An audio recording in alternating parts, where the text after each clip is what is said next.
እግዚአብሔር የተሻለ ነገር ሲያስብልን ነው የሚፈትነንና ዳናዊት መክበብና ጓደኞቿን በተመለከተ አንድ አስገራሚ መረጃ ወጥቷል። ልጅ ይውጣል። አሜን አሜን። እግዚአብሔር ይመስገን። በጣም ገረመኝ። ቲክቶክ ስክሮል ሳደርግ እንዴ ላይ ምንድነው እያልኩ እኔ ዝም ብዬ ነው የገባሁት። እግዚአብሔርን አይ አሪፍ ነው። እንዴት እያየሽ ነው? ኢንስታግራም ላይ ስቶሪ ያደረኩትን መጽሐፍ አይተኸዋል? አዎ ከልክ እሱ መጽሐፍ ስጨርስ የማደርገው ነገር ሳጣ ገባሁኝ። እንኳን ለምን ዘመዶቼን አላወራቸውም? ቲክታክ ዘመዶቼ ብዬ እንኳን ገባሽ ማርያም። ግን አሁን በደንብ አዋራቸው። ያንቺ ፍቅራቸውን እየገለጹልሽ ነው። እኔማ በጣም ነው የምወዳችሁ። እኔም ብያቸዋለሁ። ቀጣይ ስትገባ ደግሞ መዝሙር በደንብ እንትን ይዛት አረቴ ሰውዬ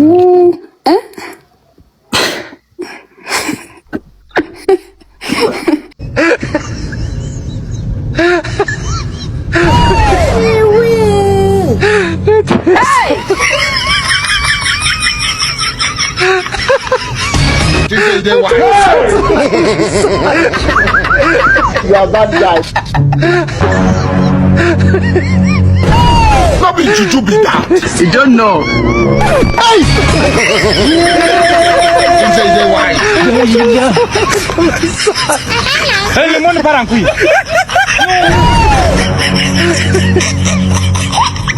What's in this? Hey! Hey!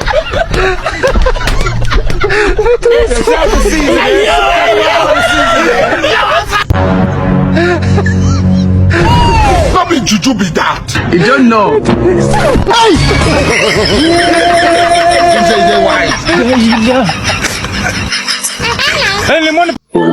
እግዚአብሔር የተሻለ ነገር ሲያስብልን ነው የሚፈትነንና ይሄንን ነገር እንደንትን ነው የምወስደው ለበጎ እንደሆነ ለእኔ ትልቅ ነገር ታስቦልኝ እንደሆነ ነግካም እንደሆኑ ነው ማስበው። ደግሞም ሆነውልኛል። የተፈጠሩት ነገሮች በሙሉ ለበጎ ሆኖ አሳይቶኛል እና ምንም የተከፋውት ነገር የለም። ሁሉም ነገር ለበጎ ነው እና ደግሞ ሌላ የምነግራችሁ ነገር በፍራቻ ምንም ነገር ወደኋላ አትበሉ። ማለት አይኖ ብዙ ነገር እኮ አብሮ ሊመጣባችሁ ይችላል። ያን ተጋፍጣችሁ ውስጣችሁ የሚረብሻችሁን ነገር ተጋፈጡት ማለት እፈልጋለሁ በዚህ አጋጣሚ እና ዛሬ ነገር የሚያስብል ነገር የለም። ምንም ነገር ባይዘው አንድ ነገር ስታስቡ ከባድ ነገር እንደሚመጣ ማሰብ ይሄን ነገር ማሰብ አለባችሁ። ማለት መጋፈጥ ነው። ይሄ እንዴት ነው? እኔ ብዙ ጊዜ ባይዘው ወሬ አልችልም። እንትን ነኝ የወሬ ሰው አይደለም። ይሄ አውርቶ ማሳመን ማውራት አልችልም። የተግባር ሰው ነኝ እኔ። በቃ ስራ ሰራለሁ፣ ተግባር ላይ ጎበዝ ነኝ ምናምን። ያ በስራዬ ታውቁኛላችሁ ብዙዎቻችሁ ጎበዝ ነኝ ስራዬ ላይ እና ወሬ ላይ ግን ጎበዝ አይደለም። በጣም ይቅርታ። ማውራት የፈለኩት ራሱ ታውቁታላችሁ ብዬ አስባለሁና አውርቶ ማሳመን ወሬኛ እንትን አይደለም፣ የወሬ ሰው አይደለም። ተግባር ላይ ግን ጎበዝ ነኝ መተግበር እና ምን ልላችሁ ፈልጌ ነው አሁን ያሰባችሁት ነገር ውስጣችሁን እየረበሸው ከሆነ ተጋፈጡት። በቃ አውጡት። ታፍናችሁ እንዳትኖሩ። በቃ የመጣባችሁን ነገር ተጋፈጡት እንጂ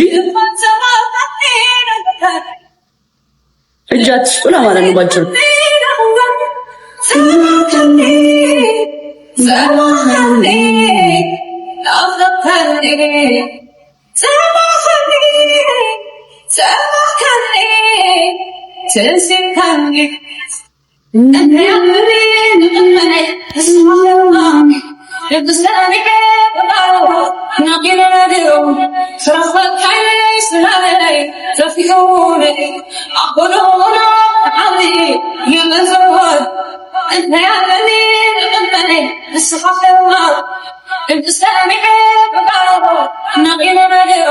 እናሳ አሳይታችኋል ደግሞ ወሬ ያበዛውባችሁ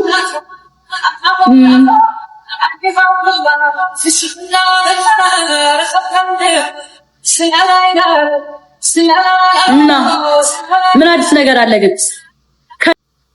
ልጅ ይውጣል። አሜን አሜን። እኔ እናት ኑሪልኝ። አንቺም ወልደሽ ከብደሽ በፍቅር ጸዳ ብለሽ እኛም ደግሞ ሆይ ሆይ የምንልበት ያርገን።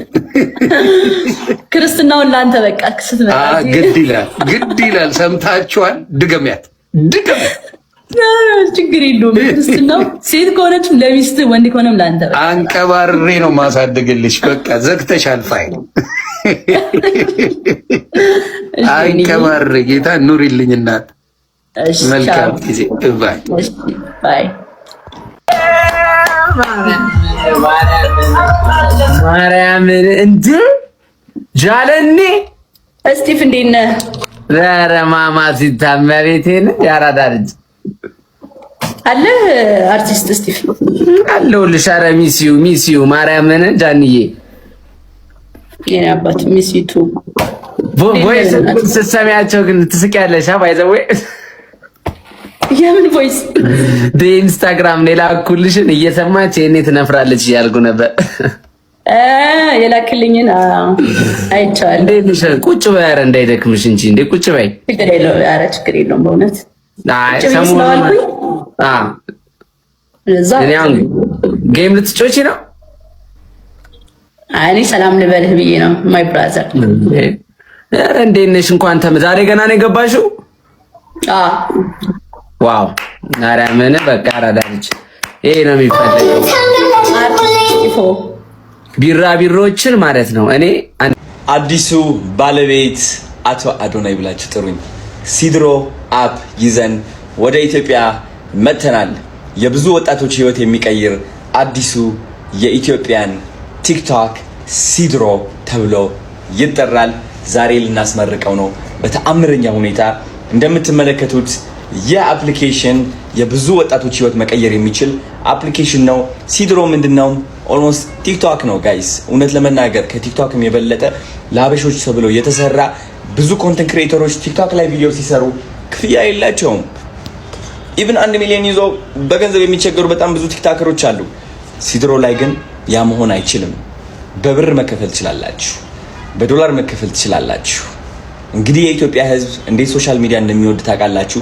አሁን ደግሞ እናንተ ኮንተንት ክሬተር ከሆናችሁ ስፔሻሊ ሲድሮ ላይ በቅጽበት ህይወታችሁ መቀየር ትችላላችሁ።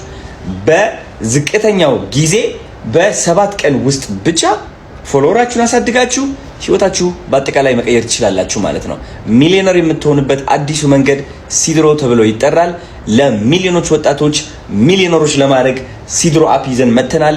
እኔ እንግዲህ የሲድሮ አፕ ባለቤት ነኝ። በጣም ደስ ብሎኛል። እግዚአብሔር የተመሰገነ ይሁን። ይህ ፖስት ካርዱ ነው። በጣም ነው ደስ የሚለው። ዛሬ ትልቅ ኢቨንት አለን። vlog አደርጋለሁ ጋይስ ጠብቁኝ። ይህ ደግሞ ያሰራነው ቲሸርት ነው። የሚገርም መርች አለ። ሲድሮ you got the logo here even የስልክ ስቲከሮችም አሉን። በጣም ተአምር ይዘንላችሁ ነው የመጣ ነው። ሲድሮ water bottle። እንግዲህ እነዚህ ነገሮች ጊቫዌይ ይሰጣለሁ ጋይስ ጠብቁ። ኮሜንት ላይ ጻፉልኝ ጊቫዌይ ፈልጋለሁ ብላችሁ። እኛ እየሰራን ያለ ነው እናንተም እንድትሰሩ ፈልጋለሁ። ግን ደግሞ ቪዲዮ መፖስት ብቻ ሳይሆን ሀብታም እንድትሆኑ ፈልጋለሁ። ቪዲዮ እየደነሳችሁ ቪዲዮ ለቃችሁ ሰው ወዷችሁ ብር ቲፕ እንዲያደርጋችሁ ፈልጋለሁ። ልክ እንደ ቲክቶክ ማለት ነው። ናይስ 10 ብር ቲፕ፣ ናይስ 50 ብር ቲፕ። ለአንድ ሰው 10 ብር ያን ያህል ብዙ አይደለችም። ግን ደግሞ 5000 ተከታዮች ካሏችሁ ከነዚህ 5000 ሰዎች 2000 ተከታዮች 10 ብር ከሰጧችሁ እና ጊፍት ካደረጓችሁ ከዚህ በላይ ምን አለ? ስለዚህ ቲክቶክ ላይ ምን ትሰራላችሁ? ወደ ሲድሮ አፕ ኑና ህይወታችሁ ቀይሩ። እወዳችኋለሁ። ቻው።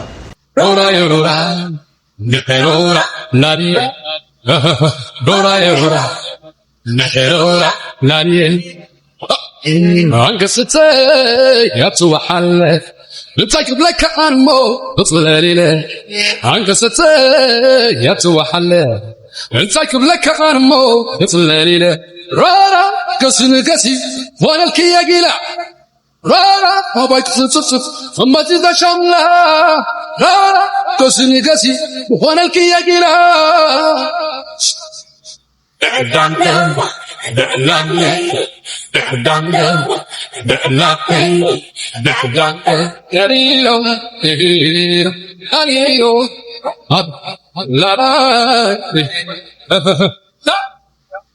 በዛሬው ዕለት አንድ እጅግ በጣም የሚያሳዝን ዜና ተሰምቷል። ሐዋሳ ዩኒቨርሲቲ አንድ ተማሪውን በአደጋ መነጠቁን ገልጿል። በሐዋሳ ዩኒቨርሲቲ በንሳዳዬ ካምፓስ የኮምፒውተር ሳይንስ ትምህርት ክፍል የ3ኛ ዓመት ተማሪ የነበረው ተማሪ ዳግማዊ ብዙአየሁ ትላንት የካቲት 14 ቀን 2018 ዓ.ም ከጓደኞቹ ጋር ለመዝናናት በሄደበት በኖራ ወንዝ በተፈጠረ አደጋ በድንገት ሕይወቱ ማለፉ ዩኒቨርሲቲው ገልጿል። ተማሪ ዳግማዊ ብዙአየሁ በትምህርቱ ጠንካራ፣ በባህሪው ተግባቢና በጓደኞቹ ዘንድ ተወዳጅ ወጣት ነበር ያለው ተቋሙ ለወዳጆቹ ቤተሰቦቹ ለጓደኞቹ እንዲሁም ለመላው ዩኒቨርሲቲው ማህበረሰብ መጽናናትን ተመኝቷል። ዳናዊት መክበብና ጓደኞቿን በተመለከተ አንድ አስገራሚ መረጃ ወጥቷል። የፕሮግራም አስተዋዋቂ ዳናዊት መክበብና 4 የሥራ ባልደረቦቿ በመቶ ሺዎች የሚቆጠር የዜጎች ገንዘብ በማጭበርበር ወንጀል ተጠያቂ እንዲሆኑ የቀረበባቸው ክስ በፌዴራል መጀመሪያ ደረጃ ፍርድ ቤት ቦሌ ምድብ ችሎት መታየት ጀምሯል። ከአዲስ አበባ የሚሰራጨው ኢትዮፒካ ሊንክ ሬዲዮ ፕሮግራም እንደዘገበው ይህ ክስ በዳናዊት ዝናና በማስታወቂያዎቿ እውነተኛነት ላይ ከባድ ጥያቄዎችን ያስነሳ ሲሆን የፍትሐ ብሔር ክሱ በዋናነት ያተኮረው ወደ ውጭ ሀገር እናወጣቸዋለን በሚል ተስፋ ከዜጎች በተሰበሰበ ገንዘብ ላይም ነው ተብሏል። ይህ ክስ በዳናዊት ዝናና ማስታወቂያዎች እውነተኛነት ላይ ከባድ ጥያቄዎችን ያስነሳ ሲሆን የፍትሐ ብሔር ክሱ በዋናነት ያተኮረው ወደ ውጭ ሀገር እናወጣቸዋለን በሚል ተስፋ ከዜጎች በተሰበሰበ ገንዘብ ላይ ነው ተብሏል። እንደ ከሳሾች ዝርዝር መረጃ ኤቢኤል ኮንሰልታንሲ የተባለው ድርጅት ቤተልሔም ታደሰ፣ ገሊላ በለጠ፣ አቤል ተስፋይና ዳናዊት ወይንም ወላንሳ መክበብ ከእያንዳንዱ ተበዳይ 437,000 ብር ተቀብለዋል። ይሁን እንጂ ተከሳሾች ቃላቸውን ባለመጠበቃቸውና ገንዘቡንም ለመመለስ ፈቃደኛ ባለመሆናቸው በአጠቃላይ 13 ሰዎች በጋራ በመሆን የሕግ የበላይነት እንዲረጋገጥ ለፍርድ ቤት አቤቱታቸውን አቅርበዋል። ይህ ክስ ከዳናዊት ጋር በተያያዘ ትልቅ ትኩረት እንዲያገኝ ያደረገው ተበዳዮቹ ለድርጅት ገንዘባቸውን የሰጡት እሷ በሰራችው ማስታወቂያ ላይ ያላቸውን እምነት መሰረት በማድረግ መሆኑ ነው። የተደነገገው ማስታወቂያ አነጋጋሪ ወይንም ወኪሉ የመረጃውን ትክክለኛነት የማረጋገጥ ግዴታ አለበት የሚለውን ሕግ ዋቢ በማድረግ ዳናዊትም ሆነ ድርጅቱ ለደረሰው ጉዳት በአንድነትና በነጠላ ተጠያቂ መሆን እንዳለባቸው ያሳስባል። ጉዳዩን እየተመለከተ ያለው የቦሌ ምድብ 4ኛ ፍትሐ ብሔር ችሎት የቀረበለትን የክስ ሰነድ መርምሮ ውሳኔ ለመስጠት ለየካቲት 27 ቀን 2018 ዓ.ም ተለዋጭ ቀጠሮ ሰጥቷል። ይህ የፍርድ ቤት ውሳኔ ታዋቂ ግለሰቦች ለሚያስተዋውቋቸው ድርጅቶች ያላቸውን የሕግ ተጠያቂነት ወሰን የሚያሳይ በመሆኑ በብዙዎች ዘንድ በጉጉት እየተጠበቀ ይገኛል። ፍቅር አድርሽልኝ አለሽ አለበኝ ቃሉ አለሽ ገብርኤልን አሁን ስለ አዶናይ ነው ማወራው ካለሽ ሰው እንዴት በዚህ ልክ መልካም ይሆናል? እኔ ሙዚቃው እቺ ቅዳሜ የምትለው የአዶናይ ስም ተረባ ያለችበት ሙዚቃ ማለት ነው ከገጠር ግባ በፊት ነበር የተሰራችው። ያው ፌም ስለምፈልግ ምን እሱ ፌመስ አድርግ እና እንደዛ ተርቢው እንኳን ገብርኤልን ምን አይነት ሰው እንደሆነ በእርግጥ አስፈቅጆ ነው የአፕሎድ የተደረገው። እንዴት ሰፖርት እንደሚያደርገኝ ምናምን ዛሬ የሆነ ሽከላ አሸከለኝ ምናምን አብሮኝ ስቴጅ ላይ ወጥቶ ምናምን በጣም አድርጌ ነው የማመሰግነው። ገብርኤል ምርጥ ሰው እንኳን አወቁ ወንድም ጠላ አድርሽልኝ ገብርኤልን ይካሪልኝ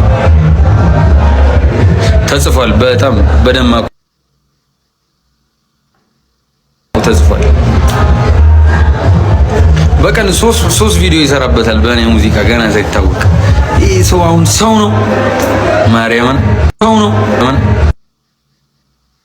ነው ማርያምን ይችላል ገብርኤል እናስ በአዶናይ ስም እንወዳለን። እኔም ወዳችኋለሁ። በጣም ነው የማመሰግነው። የምወደው ዘፈኑን እየሰማችሁ ደግሞ